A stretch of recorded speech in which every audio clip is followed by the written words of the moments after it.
ورحمۃ اللہ وبرکاتہ۔ محترم جناب اکبر الدین اویسی صاحب، قائد مخننہ اور رکن اسمبلی چندرائن گٹا، مبانی و چیئرمین سالار ملت ایجوکیشنل ٹرسٹ، محترم جناب ڈاکٹر نور الدین اویسی صاحب، ٹرسٹی سالار ملت ایجوکیشنل ٹرسٹ، شہنشین میں تشریف فرما معزز حاضرین اکرام، بزرگان ملت، میرے نوجوان ساتھیوں، پس پردہ بیٹھ کر سننے والی میرے عزتدار ماں اور بہنوں، میں اپنی جانب سے جناب اکبر الدین اویسی صاحب کو اور تمام سالار ملت ایجوکیشنل ٹرسٹ کے ٹرسٹیز کو، ذمہ داروں کو مبارکباد دیتا ہوں کہ الحمدللہ اللہ کے فضل و کرم سے آج حافظ بابا نگر میں اویسی اسکول آف ایکسیلنس کی 11ویں شاخ کا سنگ بنیاد آج رکھا گیا، اور میرا ماننا یہ ہے کہ وطن عزیز میں مسلمانوں کو کوئی چیز اگر نیچے کھینچتی ہے اور ہم کو پسماندہ رکھتی ہے، اور جس کی بنیاد پر مسلمانوں سے ناانصافی کی جاتی ہے، ہم کو ہمارے حقوق سے محروم کر دیا جاتا ہے، اس کی کئی وجوہات ہیں۔ ایک سب سے بڑی وجہ یہ ہے کہ مسلمانوں کے پاس ان کی ایک سیاسی آزاد قیادت نہیں ہے، اور دوسری وجہ یہ ہے کہ مسلمان تعلیم سے بہت دور ہیں۔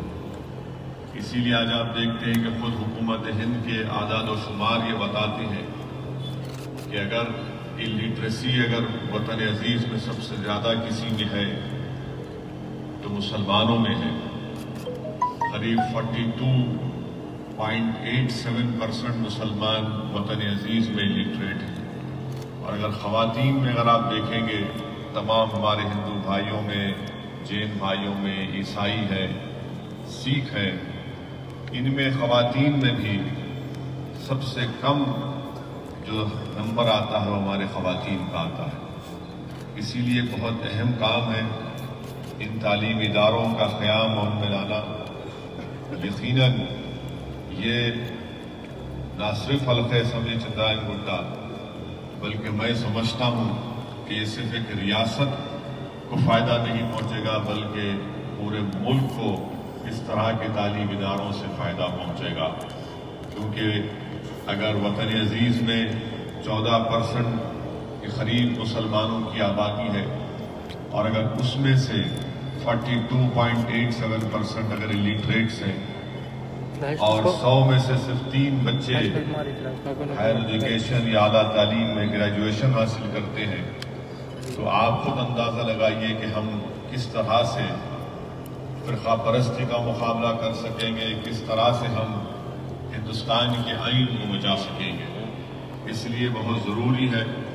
کہ ان تعلیمی اداروں کو مضبوط کیا جائے، اور اکبر الدین اویسی نے جو ایک مثال قائم کی ہے، میں نہیں سمجھتا کہ وطن عزیز میں پورے ملک میں ایسا کوئی ایم ایل اے ہوگا جس نے اپنی ذاتی سرزد سے اس لیے کہ آپ جانتے ہیں حقیقت یہ ہے کہ ہمارے ملک کی جمہوریت جب الیکشن میں انتخابات میں حصہ لینے کا موقع آتا ہے، میں تعجب کرتا ہوں خاص طور سے ہمارے حیدرآباد میں کہ مجلس کی مخالفت میں مخالفین اتنی دولت خرچتے ہیں، یہ سمجھ میں نہیں آتا کہ الیکشن کے وقت اتنی دولت کہاں سے آتی ہے۔ اگر وہی دولت وہ عام دنوں میں اسکول قائم کرتے، اسکول کے ادارے قائم کرتے، اسکول کو چلاتے، تو سمجھ میں آتا کہ ہاں انہوں نے یہ ایک تعمیری کام کیا ہے، اور وہ الیکشن لڑنے کے لیے آتے ہیں تو ان کو ووٹ مانگنے کا کسی حد تک حق بھی پہنچتا ہے۔ مگر پہلی مرتبہ آپ دیکھتے ہیں کہ جنوبی ہند کی سیاست میں مجلس اتحاد المسلمین نے ایک نیا سیاسی پیغام دیا، اور اس کے لیے میں سلام کرتا ہوں اور خراج عقیدت پیش کرتا ہوں مرحوم قائد سالار ملت کو، جنہوں نے عوام کے درمیان میں رہ کر عوام میں ایک شعور کو بیدار کیا، ایک سیاسی قیادت کو مضبوط کیا، اور مرحوم قائد نے تعلیمی اداروں کو قائم کیا۔ کیونکہ کہیں پر بھی آپ دیکھ لیجئے نظر اٹھا کر، کسی حد تک کیرلا میں آپ کو نظر آئے گا کہ وہاں پر ایک مسلم جماعت ہے اور وہ تعلیم کے میدان میں بھی کام کر رہی ہے، مگر ایک سیاسی جماعت سے وابستگی کی بنیاد پر میں یہ کہہ رہا ہوں کہ مرحوم قائد نے جو کام کیا اس کی مثال کوئی نہیں دے سکتا۔ اور آج آپ دیکھتے ہیں کہ مجلس کی مخالفت میں اگر کوئی انگلی اٹھاتا بھی ہے تو وہ اپنی زبان سے یہ نہیں کہہ سکتا کہ تعلیم کے میدان میں مجلس اتحاد المسلمین اور مجلس اتحاد المسلمین کے رکن اسمبلی اکبر الدین اویسی نے کام نہیں کیا۔ ان کی مخالفت کس بنیاد پر ہوتی ہے؟ کس بنیاد پر ہوتی ہے کہ جذباتی تقاریر کرتے ہیں، اور اس بنیاد پر مخالفت کرتے ہیں کہ فلاں جگہ پر کچرا نہیں اٹھا، وہاں پر آج بھی پانی بہہ رہا ہے۔ یقیناً یہ مسائل ہیں، مگر مجلس اتحاد المسلمین ان تمام بلدی برقی آبرسانی کے کام تو کرنا ہے، یہ تو رکن اسمبلی، رکن بلدیہ اور رکن پارلیمان کی ذمہ داری ہے، مگر ہماری یہ بھی ذمہ داری ہوتی ہے کہ جو عوام ہم کو ووٹ ڈالتی ہے دھوپ میں کھڑے ہو کر اور ہم کو ان عہدوں پر، عظیم عہدوں پر بٹھاتی ہے، ان کا سب سے بڑا مسئلہ آج کیا ہے؟ ان کا سب سے بڑا مسئلہ آج تعلیم کا مسئلہ ہے۔ اور اگر ہم تعلیم کے میدان میں مجلس اور اکبر الدین اویسی سالار ملت ایجوکیشنل ٹرسٹ کو قائم کر کے کام کر رہے ہیں تو یقیناً یہ بہت ہی اہم کام ہے، یہ بنیادی کام ہے، اور عوام بھی اس کام کو نہ صرف دیکھتی ہے بلکہ اس کو محسوس بھی کرتی ہے، اور عوام یہ سمجھتی ہے کہ جو مجلس کی مخالفت میں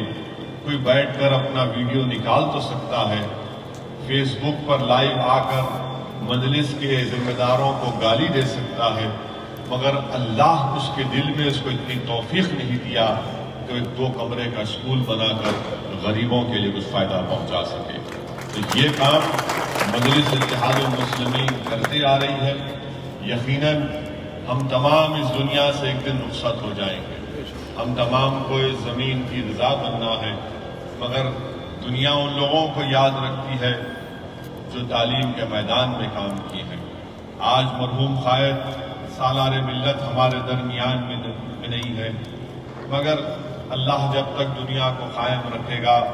لوگ جب کبھی بھی اویسی ہاسپٹل کے سامنے سے گزریں گے تو اس کے دل سے، اس کا ضمیر اس سے کہے گا کہ ہاں یہ عمارت میرے اتحاد کی ایک نشانی ہے، میری ایک سیاسی قیادت کی نشانی ہے، اور میرے قائد مرحوم سالار ملت کی قربانیوں کا نتیجہ ہے کہ آج انہوں نے ان غریب عوام کے لیے اس طرح کے تعلیمی ادارے قائم کیے۔ اور حدیث شریف بھی ہے کہ جو علم سے زندہ ہوتا ہے وہ کبھی نہیں مرتا، جو علم سے زندہ ہوتا ہے، رسول اللہ صلی اللہ علیہ وسلم نے فرمایا کہ جو علم سے زندہ ہوتا ہے وہ کبھی نہیں مرتا۔ اسی لیے آج آپ دیکھتے ہیں کہ نہ ہمارے درمیان میں امام اعظم ابو حنیفہ ہیں، نہ امام احمد بن حنبل ہے، نہ امام شافعی ہے، نہ امام مالک ہے، نہ جامع نظامیہ کے بانی یا حیدرآباد یا ہندوستان کے بڑے بڑے دینی درسگاہوں کے بانی زندہ نہیں ہیں، مگر وہ زندہ اس لیے ہے کیونکہ انہوں نے علم کی شمع کو روشن کیا تھا، اور وہ علم جو انہوں نے اس کو روشن کیا تھا جس سے اللہ نے ان کا کام لیا، دنیا صبح قیامت تک ان کو یاد رکھے گی۔ ہم آپ سے گزارش کرتے ہیں کہ ان چیزوں پر آپ کو غور کرنا ہے، اور یہ آپ کی جماعت ہے، آپ ہی نے اس کو مضبوط کیا، اور آپ ہی کی طاقت کی بنیاد پر آج آپ دیکھتے ہیں کہ الحمدللہ وطن عزیز کے کونے کونے میں مجلس اتحاد المسلمین کے پیغام کو، مجلس اتحاد المسلمین کے پرچم کو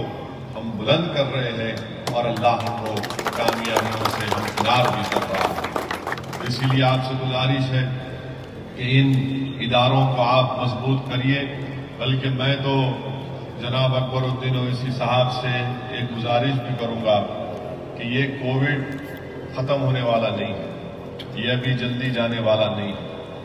جب تک کہ ویکسین نہیں آئے گی، اور ویکسین آ بھی جائے گی تو پورے ملک کی آبادی قریب 112 کروڑ کی ہے۔ 112 کروڑ لوگوں کو اس کا انجیکشن آ بھی گیا تو 112 کروڑ سوئی بھی تیار ہونا، اور پھر 112 کروڑ لوگوں کے لیے انجیکشن رکھنے کی جگہ کی ضرورت پڑتی ہے۔ تو میں خاص طور سے سالار ملت ایجوکیشنل ٹرسٹ کے ذمہ داروں سے یہ کہنا چاہوں گا کہ اگر وہ یہ دیکھیں کہ کم سے کم 10ویں جماعت کے لیے ایک آن لائن کلاسز کا آغاز کر دیں، ایک آن لائن کورسز کا آغاز ہو جائے گا تو کم سے کم جو بچے اور بچیاں 10ویں جماعت کے لیے کی تیاری کر رہے ہیں وہ اپنے تعلیم سے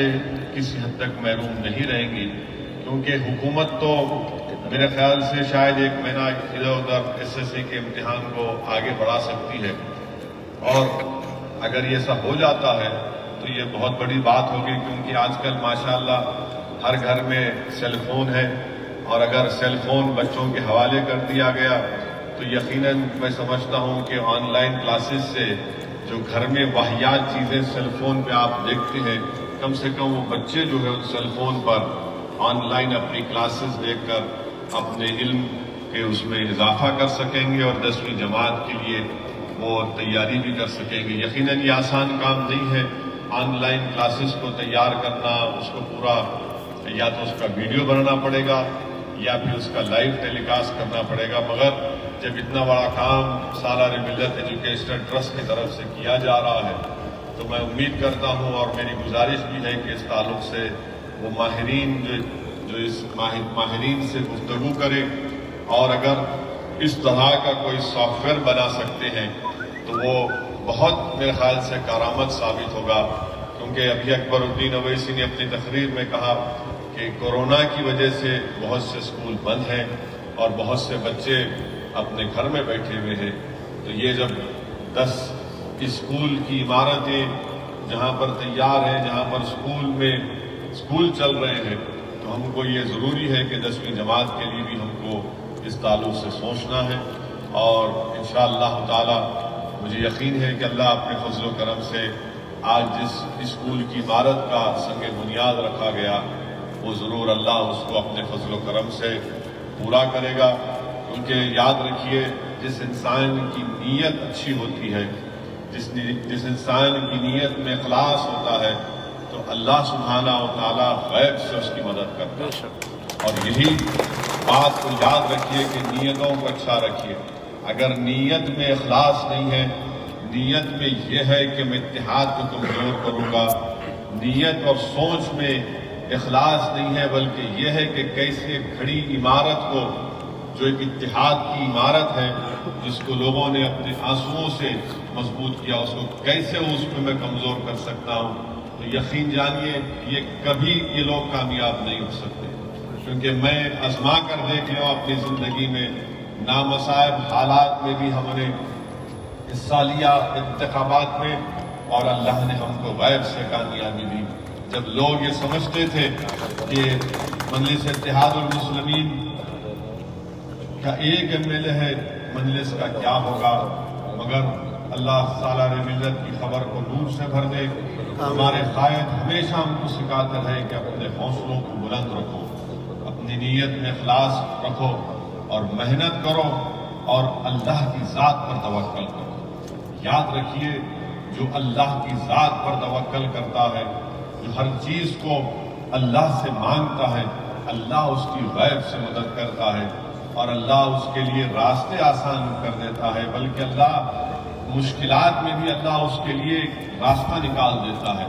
تو اس لیے میرے عزیز دوستوں اور بزرگوں، یہ ہم تمام کو کوشش کرنا ہے۔ جناب اکبر الدین اویسی صاحب کی صحت کے لیے دعا کریے۔ یقیناً بحیثیت ایک ایک خاندان کے فرد کے بحیثیت ایک بھائی کے میں دیکھتا ہوں کہ کیسی ان کی طبیعت خراب ہوتی رہتی ہے۔ بہرحال جو کچھ بھی ہوا ان کے ساتھ آپ جانتے ہیں، اللہ ان کو نئی جان دیا، اللہ ان کو صحت دیا، مگر آج بھی ان کی صحت ان کا ساتھ نہیں دیتی۔ بس ایک انسان کی ایک ضد ہے اور ایک عزم ہے، اور یہی چیز میں سمجھتا ہوں کہ اکبر الدین اویسی کو آج بھی آپ کے درمیان میں رکھی ہے، اور انشاءاللہ تعالی اللہ ان کے حوصلے کو، ان کے جذبے کو، ان کے اخلاص کو، اور ان کے جو خواب ہیں نہ صرف چندرائن گٹا کی عوام کے لیے بلکہ ان کے جو خواب ہیں قوم اور ملت کے اتحاد اور اس کی مضبوطی کے لیے، ہم اللہ سے دعا کرتے ہیں کہ اللہ ان تمام خوابوں کو اپنے فضل و کرم سے اللہ اس کو پورا کرے۔ آپ جماعت کی طرف سے اور میں مبارکباد دیتا ہوں سالار ملت ایجوکیشن ٹرسٹ کے تمام ذمہ داروں کو، اللہ ان کی خدمات کو اللہ قبول کرے، اللہ ان کو ایمان کی دولت سے نوازے، اللہ ان کو عافیت عطا فرمائے، اللہ ان کو اور دولت دے تاکہ وہ اس طرح کے تعلیمی ادارے نہ صرف چندرائن گٹا کی عوام کے لیے بلکہ پورے حیدرآباد، تلنگانہ، بلکہ اس سے باہر بھی ہو سکے تو اللہ یہ کام ان سے لے لے، کیونکہ جو چیز مسلمانوں کو نیچے کھینچ رہی ہے، جو چیز مسلمانوں کو ہمیشہ غریبی اور مفلسی کا شکار بنا دیتی ہے، جو چیز مسلمانوں کو ہمیشہ کسی کے ہاتھوں میں کھلونا بنا دیتی ہے، تو وہ ہے کہ ہم علم سے دور ہیں۔ اسی لیے یاد رکھیے کہ چاہے آپ کسی جگہ پر ہوں، آپ کو اپنے اولاد کو تعلیم دلانا ہے۔ اگر کسی چیز کے لیے جہاد کرنے کا وقت اگر ہے تو جہاد کرو علم حاصل کرنے کے لیے۔ جس دن آپ علم حاصل کر لو گے، آپ کے بچے اور خاص طور سے اپنی بچیوں کو پڑھائیے۔ آپ جانتے ہیں کہ معاشرہ کتنا برا ہے، کتنا گندا ہے، کس طریقے سے جہیز کی لعنت کی وجہ سے آج گھروں میں مصائب اور مشکلات کا سامنا کرنا پڑتا ہے۔ میں تو کہوں گا کہ بیٹوں سے زیادہ بچیوں کو پڑھائیے، آپ بچیوں کو قابل بنائیے اور ان کو اتنا طاقتور بنا دیجئے کہ وہ خود جب علم سے طاقتور ہو جائیں گے تو انشاءاللہ تعالی ہمارے نہ صرف ہمارے گھر کا بلکہ ہمارے بچیوں کا مستقبل روشن ہو جائے گا۔ کیونکہ ایک باپ کے لیے ہمیشہ، ایک باپ اگر اپنی زندگی کے آخری لمحات میں بھی رہتا ہے تو اس کو اپنے بیٹے سے زیادہ اپنی بیٹیوں کی فکر ہوتی ہے کہ یا اللہ اگر میری آنکھ بند ہو جائے گی تو میری بیٹی کا کیا ہوگا۔ تو اس لیے بہت ضروری ہے کہ اپنے بچوں کو پڑھائیے، خوب قابل بنائیے، اور مجلس کی نمائندگی پر سالار ملت کی اور خواہ فخر ملت علیہ الرحمہ کی اس کوششوں کی بنیاد پر آج تلنگانہ میں 4% ریزرویشن ہے مسلمانوں کے لیے، جو BCE کے نام سے ہے۔ تو اگر ہم 12ویں جماعت تک اچھا پڑھا لیتے ہیں اور اس کے بعد اگر وہ کسی گورنمنٹ کے یا کسی کورس پہ جانا چاہتے ہیں تو یہ ریزرویشن بھی ان کو حاصل ہوتا ہے، اور اس کے بعد وہ ان کی تعلیم مکمل بھی ہو سکتی ہے، اعلیٰ تعلیم کی، ہائر ایجوکیشن کی۔ یہی چند گزارشات مجھے آپ تک کہنا تھا۔ اب انشاءاللہ تعالی میں نہیں سمجھتا ہوں کہ زیادہ میں بول سکتا ہوں، کیونکہ ہمیشہ جناب اکبر الدین اویسی کی تقریر کے بعد بولنا ذرا مشکل ہو جاتا ہے، مگر میں آپ کو وعدہ کر رہا ہوں کہ آنے والے دنوں میں انتخابات ہونے والے ہیں بلدیہ کے، ہمارا تو جاری ہے، بہار سے شروع ہوا تھا، اب چلے گا سلسلہ، چندرائن گٹا میں بھی جلسے ہوں گے انشاءاللہ تعالیٰ۔ بہت بولنا ہے، بہت بولنا ہے، اور بولیں گے انشاءاللہ۔ بہت سے لوگ باتیں کرتے ہیں، مگر یاد رکھیے کہ کوئی اگر آپ کو مشکل وقت میں نظر آتا ہے، اگر آپ کو کچھ ہوتا ہے تو پہلا فون آپ کرتے ہیں کہاں ہے رے مجلس والے، یعنی ان کے جملے میں بھی کہاں ہے رے مجلس والے، اور یہ نہیں بولتا انہوں کہاں ہے، انہوں کہاں ہے، کہاں ہے رے مجلس والے۔ تو یہ ایک محبت کی نشانی ہے، یہ ایک طلب کی نشانی ہے۔ تو میں سلام کرتا ہوں، الحمدللہ مجلس آپ کے درمیان میں ہے، تھی، اور انشاءاللہ ہمیشہ رہے گی۔ جو لوگ مصیبت کے وقت نظر نہیں آئے، اب ضرور الیکشن کے وقت نظر آئیں گے، آنے دیجئے، یہ عوام طے کرے گی۔ بہار میں بھی بہت پکارے، بہت بولے، اتنا بولے کہ بی ٹیم ووٹ کاٹتے ہیں، یہ کاٹتے ہیں، فلاں کاٹتے ہیں۔ اللہ نے ان کو بتا دیا کہ کیا نتیجہ نکلا۔ اور دیکھیے وہاں پر بھی ہمارا اخلاص تھا، ہم تو تیار تھے کہ آؤ بات کرو، مگر سب کو یہی تکلیف تھی کہ نہیں، شیروانی سے نہیں بات کریں گے، سب سے بات کریں گے۔ تو ہم نے کہا کہ بھائی آپ نہیں بات کریں گے، ہم کو کوئی اعتراض نہیں ہے۔ الحمدللہ اللہ نے وہاں پر بھی عزت سے نواز دیا۔ اب مجھے یقین ہے کہ جو سیاسی سفر کا آغاز فخر ملت اور ان کے ساتھیوں نے کیا تھا، اور جس کو وسعت اور طاقت سالار ملت نے دی، انشاءاللہ تعالی ہم اسی سفر پر گامزن ہیں۔ ان کی زندگی ہمارے لیے ایک مشعل راہ ہے۔ ان کی زندگی اور مرحوم قائد کے ساتھ جو جتنے مرحوم قائدین ہیں جو آج اس دنیا میں نہیں ہیں، اللہ ان کی بھی مغفرت فرمائے، اور ان کی قربانیوں کا نتیجہ ہے کہ آج مجلس اتحاد المسلمین یہ کام کر رہی ہے۔ آپ ان تعلیمی اداروں میں اس کی مدد کریے، اور مجلس اتحاد المسلمین کو مضبوطی آپ نے ہمیشہ عطا کی، اتحاد کو اور مضبوط کریے۔ السلام علیکم۔